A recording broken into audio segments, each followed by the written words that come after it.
Hello, Sheila. Welcome to our podcast. Very excited to have you with us. Thank you for having me here, and it's a pleasure to be here in such a wonderful place. Thank you very much for your time. This season of our podcast is Happiness at Work, and we've actually had quite a few people that we've interviewed. We've had CEOs of banks, we've had head of HR of big organizations. But for our season finale, we actually wanted to have you as head of MIOD to talk to us about the role of boards, the highest level in an organization, and what role they actually play in creating happiness in the organization. But before we get started, would you like to give us maybe an overview of your journey so far, and how did you end up at the head of MIOD? Looking back at where I started, I think it was around 2000 roughly. I think I feel I'm very lucky in the sense that I've had the opportunity to touch base in different sectors, starting with the public sector, around 10 years, and then moving to multinational experience. And what's most amazing, it's my Africa experience, which I've enjoyed a lot for 5 years. And then I had the opportunity as well to work for group companies, conglomerate in Mauritius, which is the private sector. And that was in executive position, in leadership position, which makes who I am today. And fourth, it was in an entrepreneurial role. I'm the founder and owner of a company, Smart Tree Consulting as well. So that too has helped me a lot in my career. And today, where I am today as the CEO of MIOD, that journey has been there, that has built, the foundation of who I am today as the CEO of the Mauritius Institute of Directors. What role do you believe that happiness plays in an organization? That's a great question, happiness. In fact, when we talk about happiness, it's very important to understand what it is. For me, happiness it's a state of mind, and it gives you as a person the ability to enjoy every single projects that you've been able to succeed, every little thing that you've been able to achieve. And it depends on the person as well. And when I relate it to the work experience, at the end of the day, when you reach home and you have that feel-good factor, okay, I've been able to do that, achieve X number of targets that that have been there on my radar. So that gives you a sense of happiness. Yeah. So for me, happiness is very important in today's world, just like ethics, for instance. So these values form the fundamental essence of a person. And in a work environment as well, that is important? Of course it is important. Nowadays, when we look at the studies, I was reading a study, Gallup study, an American firm, and I was quite impressed by the research that was done there.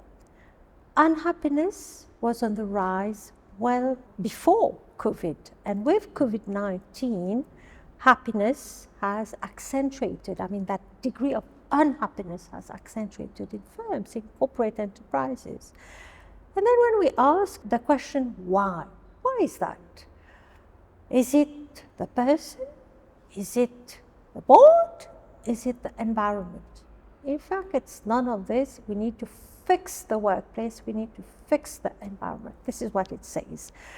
And we need to have an environment which is conducive to what we want to achieve, to the purpose of the organization. And it's very important for each and every individual of a company to understand the purpose of it. And this is where, that would be the start of the happiness factor that would be created in the environment.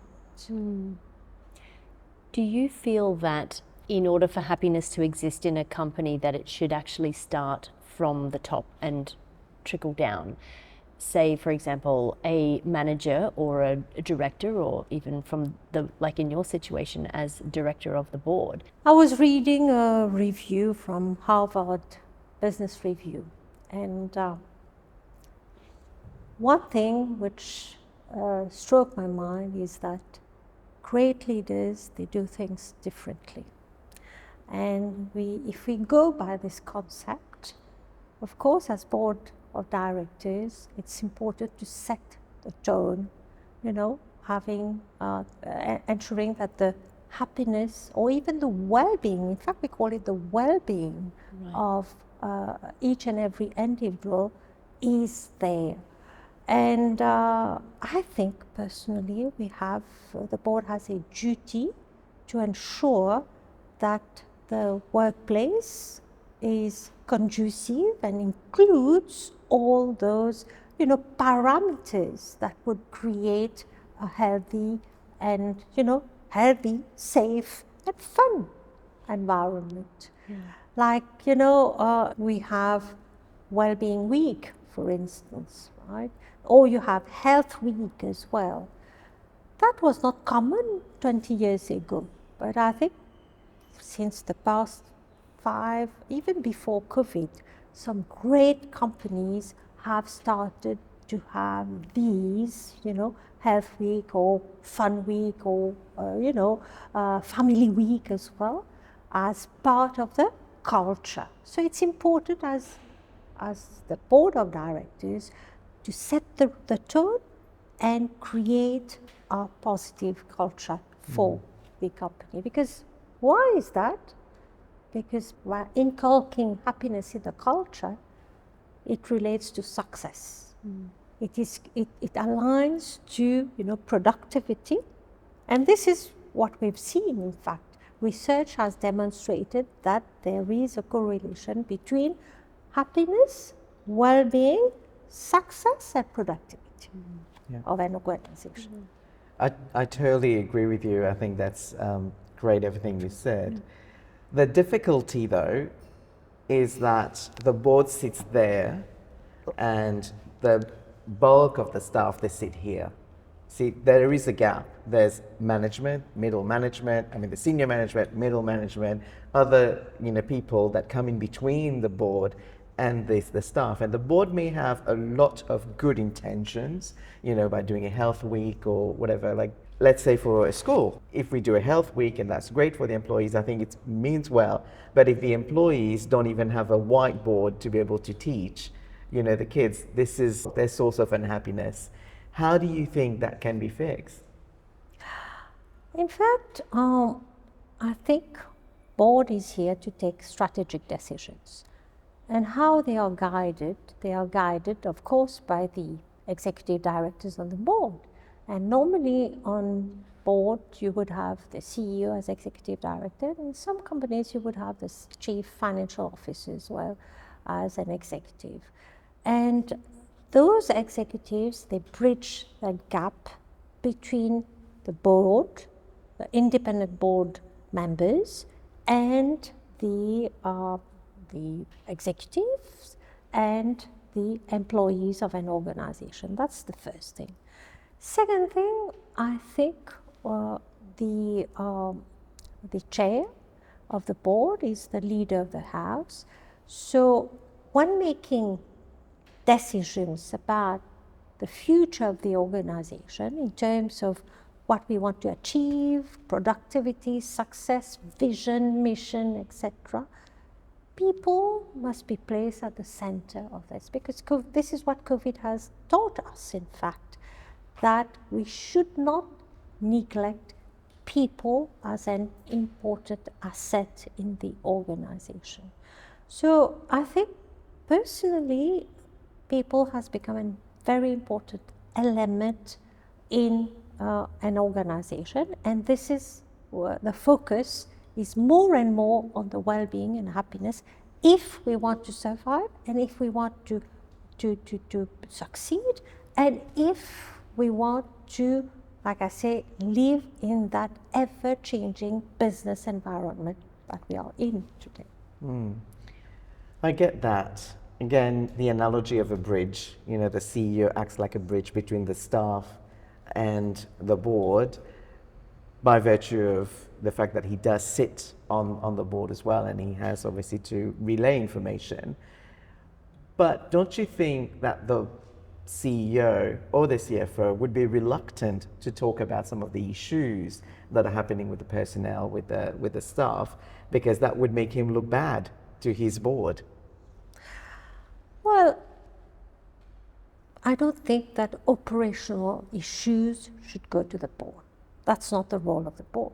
The board is to set and guide on the strategic direction of the enterprise. So definitely, if there are any issues at the bottom, right, with the employees, there must be a strategy that has been developed to cater for those issues, to mitigate those risks that are coming, etc. And those strategy, which will be, of course, communicated to the board. How could directors maybe involve their employees in creating those systems or solutions so that they can feel a sense of ownership to really own the solutions? The answer is simple. You have them participate in key projects. Awesome. I've witnessed companies where they have strategic sessions where you have both the directors and the key people involved in those strategic sessions as well. So that's give, a sense of belonging, and that belonging is going to create happiness in the company. Secondly, if we have a major project, let's say we want to move in a new office, for instance. So instead of having only one person, the project manager, leading the project, you have other key people participating, giving their views on how we would see, our new office, how we want it to be, for instance. I'm giving you a very simple example, so that there could be many. So I think participation of employees are very important in key projects. So Sheila, given your role as head of MIOD, and you know a lot of boards, you know a lot of people who sit on those boards, and surely you've heard about some of the initiatives that they've done, some of the measures they've taken to boost happiness in their workplace. Maybe there was a problem before, and through some intervention of theirs, through a strategy, they've been able to change it. Can you maybe share some of those success stories? In fact, traditionally, what has been on the table on many companies, it's about, setting KPIs and having performance-related, appraisals or performance-related reward system.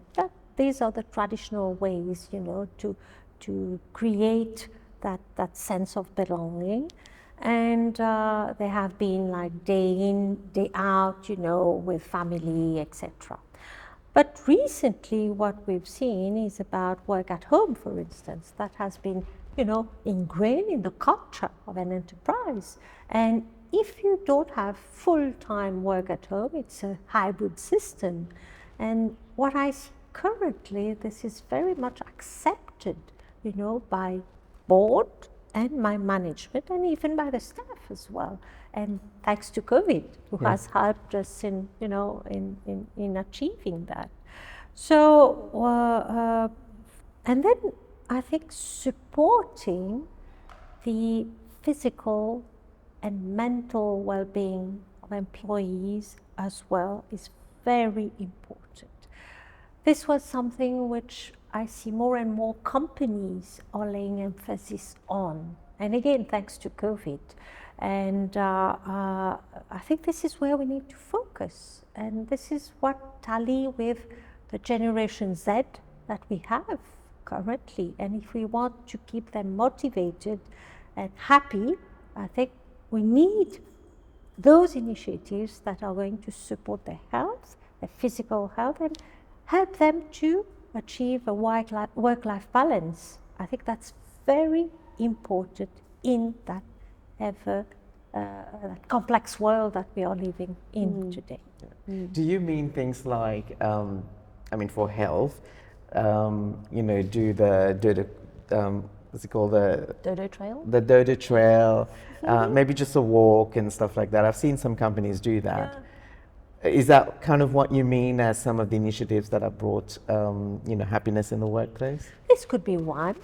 For example, in one of the company where I was, I remember it was on a Wednesday, so we used to leave office at 4, and we used to climb Signal Mountain. Yeah. Signal Mountain, and it was a mix of executive and non-executive staff. So we were around 20 walking up. Of course, for me, that was kind of a race, and I was always first and trying to beat the record, you know. And those initiatives were very important for me at that time. Not only for me, but for a bonding of the employees. And this is what creates happiness at the end of the day. So just imagine leaving office 1 hour before, how much benefit this is going to provide to the person and to the company as well. The funny thing is that we did that a couple of years ago. We did get all our 200 staff to climb Signal Mountain together, and because we, at the time, we were going every weekend, you know, to Signal Mountain. And we thought, how great would it be to get, you know, all our stuff there? The vast majority, maybe 95%, were like, yes, that's so great, do it.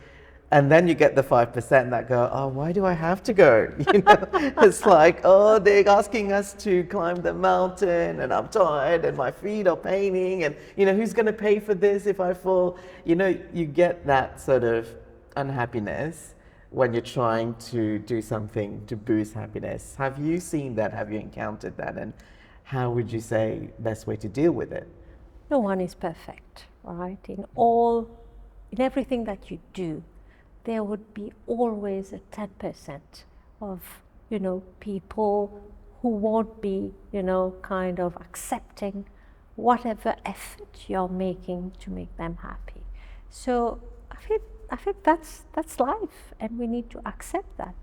But the good news is that if you're able to persuade 90% of your staff to join you, to be with you, and to be happy, so you've succeeded. That's true.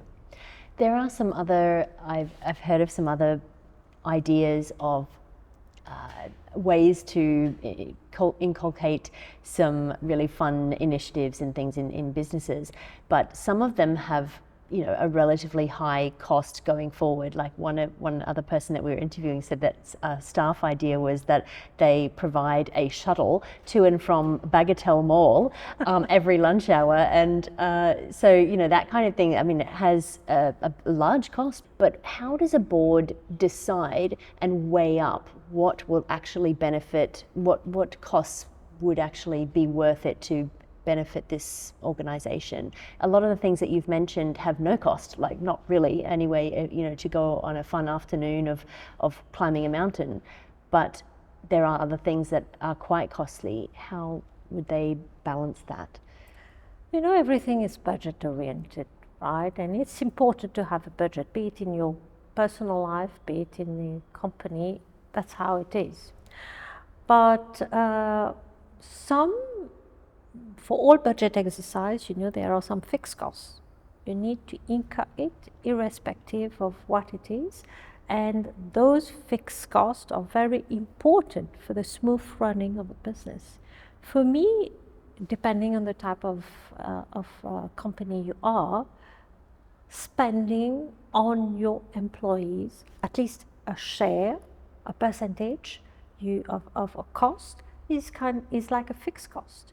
So it depends on your belief in this, and it depends on your leadership style, and it depends on what you want to achieve as well.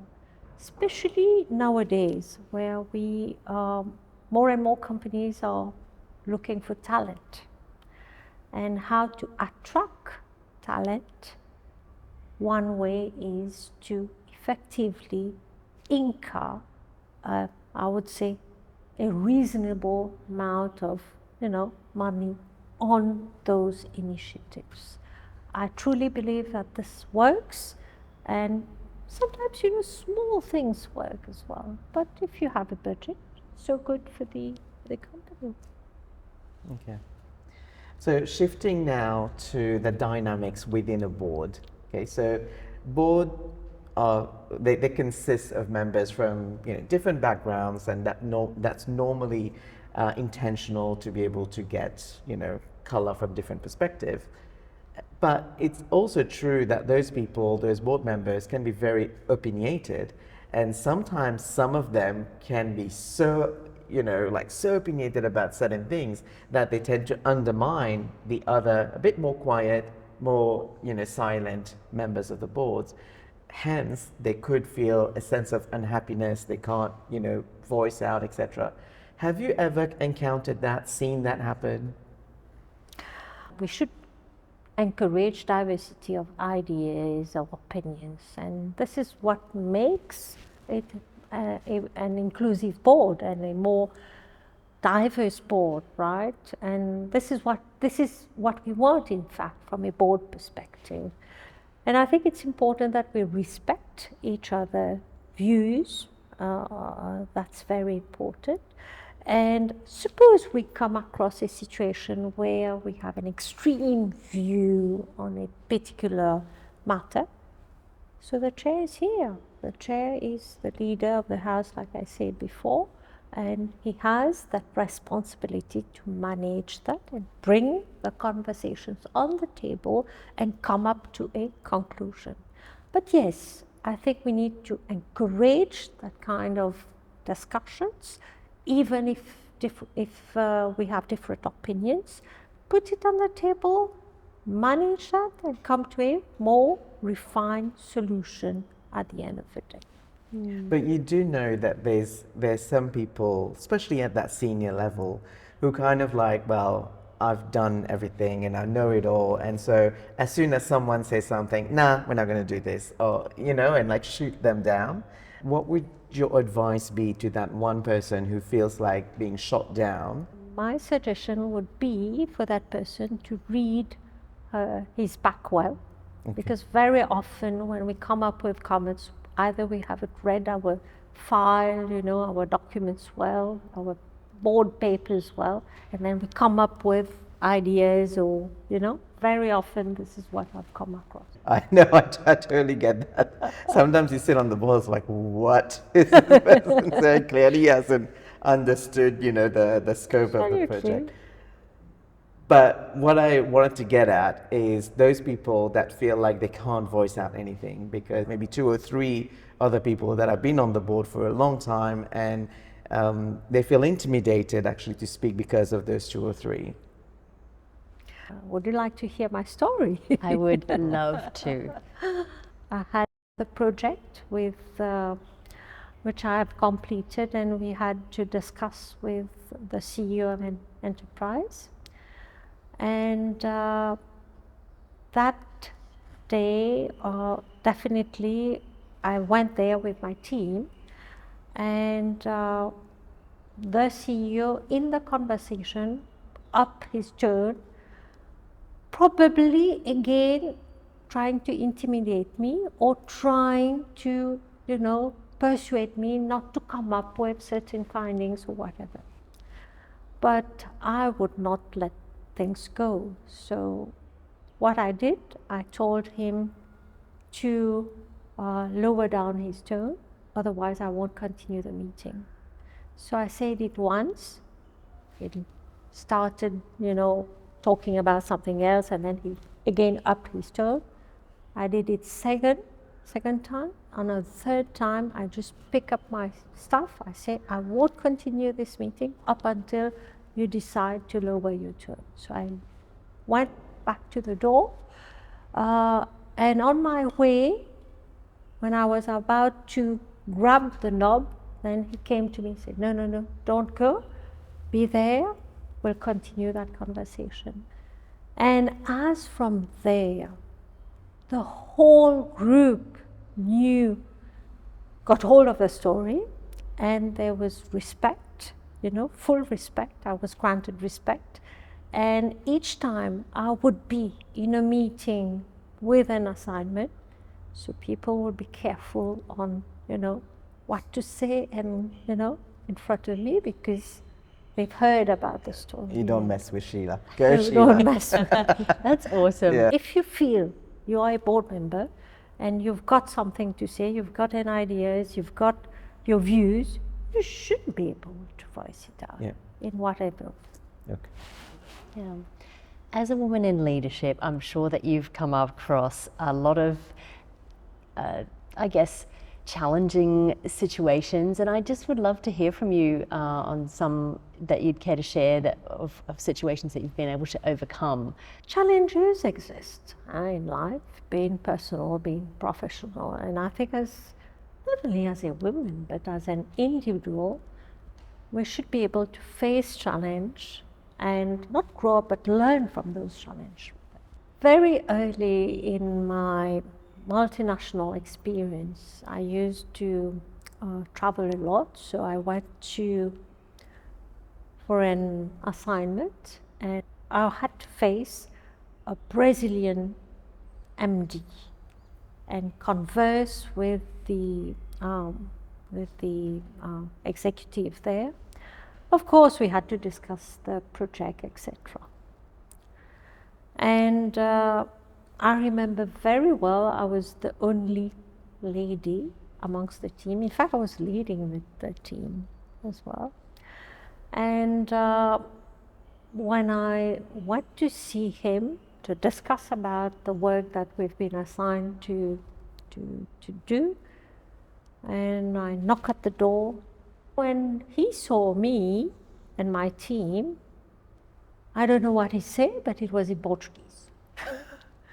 Loud, in a loud voice, etc. I had to manage him in the sense that we had to continue that conversation. He had to understand that we are here for a job, we are here for 2 weeks, and we need to complete the job, and we need to get the support of him, his support, and the management. But I would tell you that was not easy at all. But when he started shouting, I would just listen and eye-to-eye contact and let him speak. And then ultimately I would say, sorry, I'm here for this job, and this is my team, so we've come here for a specific job. And ultimately looking at how, at me first, and how calm I am, so automatically he toned down. So that made me realize that, you should know your stuff. You should not be afraid of whatever, whoever be in front of you. And I don't know what the discussion was, because it was in Portuguese, but I had to speak in English. So I'm sure he was saying something else, but never mind, I keep my focus. So I think you have to be strong, strong and bold enough to pave your way and make them understand that I'm here to come to do my job. Yes. So that was a great experience for me, even though, because after then we had to finalize the report, discuss, etc. So that was a key learning point for me. I love that. Something else that I wanted to ask you about was something on your journey. Obviously, you have had an incredible career, and I love that there's a story that you have about travel where you chose your personal career happiness over what other people might consider as not the mum thing to do. Especially at the time and culturally in Mauritius. Yeah, that was really a challenge for me. I remember I had my son, who was 1 year old, and my daughter was about 2.5 years old at the time, and I started traveling, in my role. especially in Africa. And leaving a son of 1 year old and willing to go and stay, you know, for about a month at a time. And I remember once I had 6-month assignment as well. Yeah. So that was not easy. Culturally, you would get resistance from family, remarks from friends, close friends, that you, as a mother, you should not leave your kids. But that's not the duty of the mother only, it's the parental responsibility, both. But the good news is that the one who supported me, who asked me, you should go, this is the time to go. If not now, it would be never. That was my husband. So on the basis of what he told me and his support, and of course I had my mum as well who would look after the kids. Imagine 2.5 and 1 year I was not here, not an easy thing. So I decided to go, irrespective of whatever. And it was in Zambia, was that right? That was in Zambia. My 6-month assignment was in Zambia. And initially, of course, you would think about home, about the kids. But gradually, with the support of my husband, I came to understand that, okay, things were going on well, he managed, etc. So I was relieved, and I could do much better in my assignment there because I had the support here. So today, it's here. It's always here.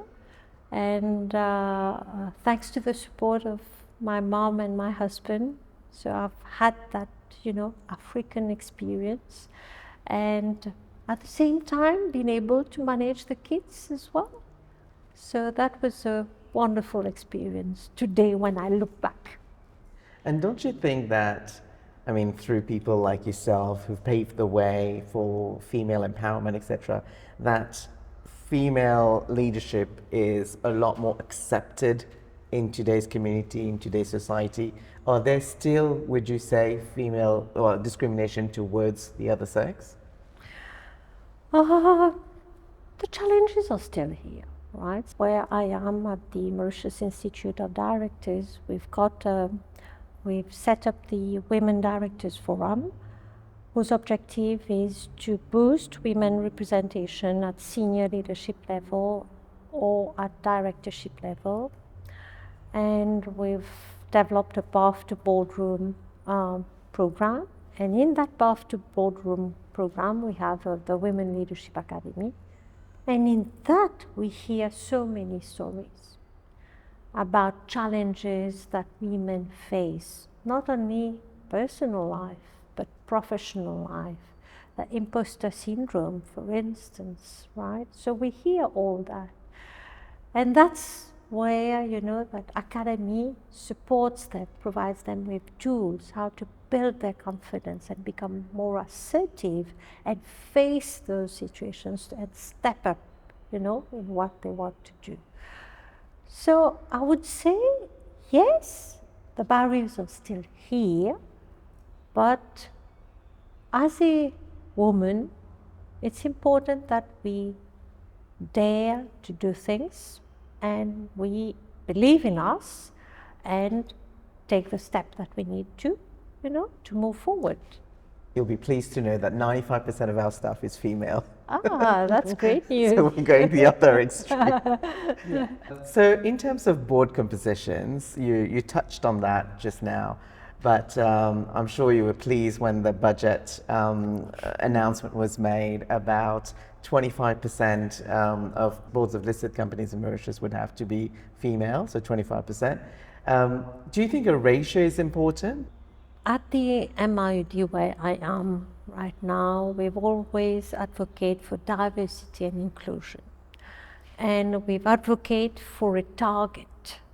Here, the 25% announcement was, it seems that it is a quota. Well, research has shown that all those countries, be it quota or target, this is a prominent step to progress, in women leadership.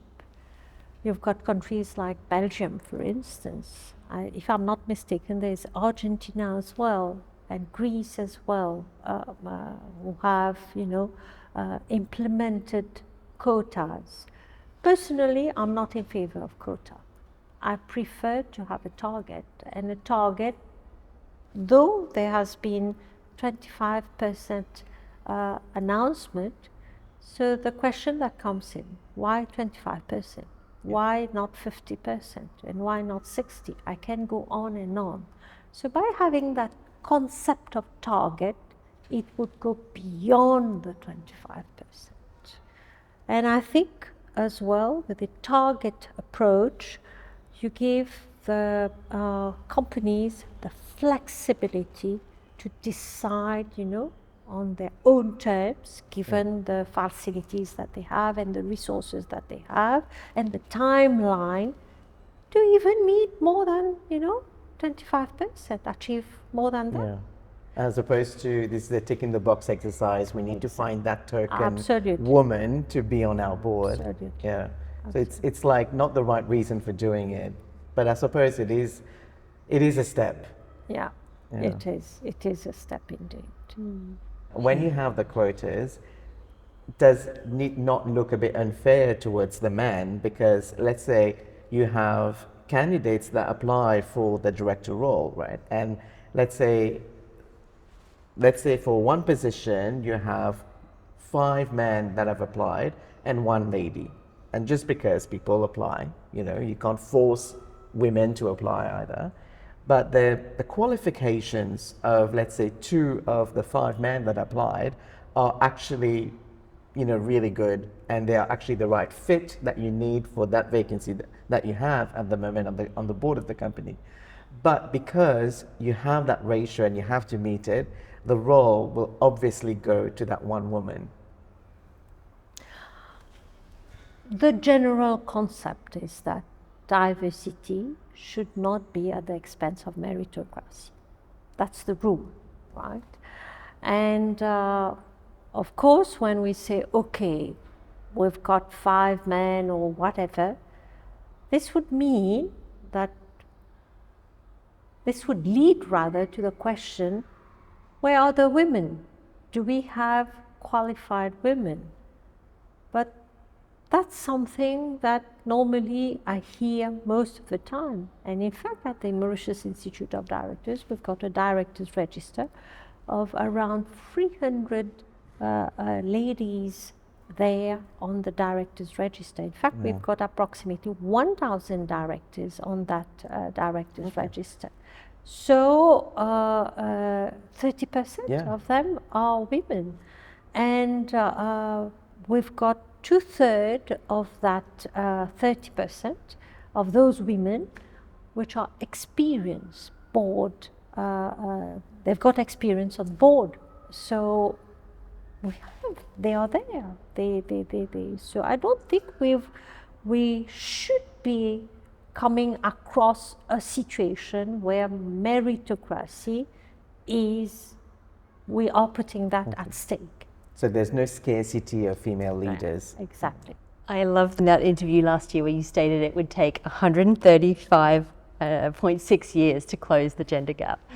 In fact, the whole initiative at the Mauritius Institute of Directors, when we set up the Women Directors Forum, it came, from the fact that not only from the MIOD perspective, but from a national perspective, Mauritius was ranked on the World Economic Forum Global Gender Gap Index in 2021, 110th.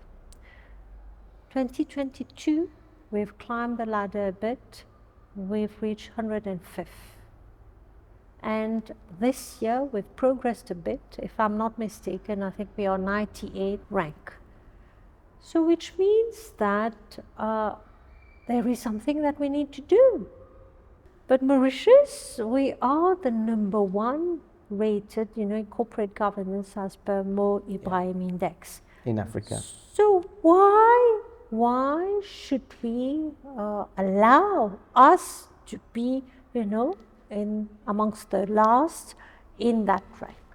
So we need to do something. We at the MIOD, we felt that we must not remain like this, and that explains, the whole thing about Women Directors Forum, the path to boardroom, accompanying them with the coaching and mentoring, etc. So at least we are preparing a pool of the future leaders, of tomorrow with whatever we are doing. We may be having, X number of, directors, women directors here ready to serve the board. But at the same time, with what we are doing with the path to boardroom, we are preparing the pool for tomorrow. So 135.6 years? I'm not sure. It might be less with what we are doing right now. Awesome. And just as a final note, because we're bringing that season to an end of work happiness at work, if people are listening, and if, let's say, some senior leaders are listening, even directors are listening to this and thinking, I really want my staff to be happy, but I have no clue. I don't know how to do this. I've tried, maybe some team building days. I've given ice creams to everyone on a hot day, but I need help. I don't know how to do this. Is there any message that maybe you can give to them? My message would be to whatever you do it well and with passion. That's it. Well, thank you very much for your time, Sheila. We've had such a great time with you. We love hearing from your rich experience, and I'm really grateful. I'm sure our listeners will have learned a lot by listening to you, so thank you. And well done on 15 years of MIOD. We wish you all the very best as you continue to promote happiness within, different workplaces and director boards in Mauritius. Thank you very much for having me with you today.